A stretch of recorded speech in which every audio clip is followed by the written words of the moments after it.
வணக்கம் நண்பர்களே, நான் உங்களுக்கு இன்னைக்கு பரங்கிக்காய் கிரேவி தான் செய்ய போகிறோம். எப்படி செய்யலாம்னு வாங்க வீடியோவில் பார்க்கலாம். அடுப்பில் கடாயை வச்சு கடாயில் எண்ணெய் சேர்த்து எண்ணெய் காஞ்சதுக்கப்புறம் கடுகு உளுந்தம்பருப்பு சேர்த்து நல்லா பொரிய விட்டுக்கலாம். கூடவே 4 பச்சை மிளகா கருவேப்பிலை சேர்த்து நல்லா பொரிய விட்டுக்கலாங்க.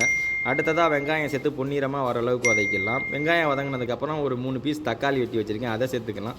தக்காளி ஓரளவு நல்லா வதங்கி வந்துருச்சு. அடுத்ததாக மஞ்சத்தூள் உப்பு சேர்த்து நல்லா எண்ணெய் பிரிஞ்சு வர அளவுக்கு வதக்கிடலாம். நாங்கள் ஒரு 1.5 கிலோ அளவு பரங்கிக்காய் வெட்டி வச்சுருக்கோம் சின்னதாக, அதை சேர்த்து நல்லா கிளறி விட்டுருக்கலாங்க.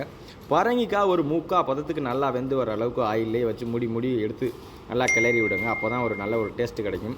பரங்கிக்காய் 3/4 பதம் வந்ததுக்கப்புறம் கூடவே மிளகாய்த்தூள், மல்லித்தூள், தேவையான அளவு குழம்பு மிளகாய்த்தூள் சேர்த்து நல்லா கிளறி விட்டுக்கலாங்க. பொடி வாடை போகிற அளவுக்கு நல்லா கிளறி விட்டுக்குங்க. பொடி வாடை போனதுக்கப்புறம் தேவையான அளவு தண்ணி சேர்த்து நல்லா மசிச்சு வேக விட்டு நல்லா கிளறிக்கிறீங்க. சூப்பரான ஒரு பரங்கிக்காய் கிரேவி ரெடி ஆகிடுச்சு. ஃபைனலாக கொத்தமல்லி தலை தூவி இறக்கிடலாம். வீடியோ பிடிச்சிருந்தா லைக் பண்ணுங்கள், ஷேர் பண்ணுங்கள், கமெண்ட் பண்ணுங்கள். மறக்காமல் நம்ம பேச்சை ஃபாலோ பண்ணுங்கள் மக்களே.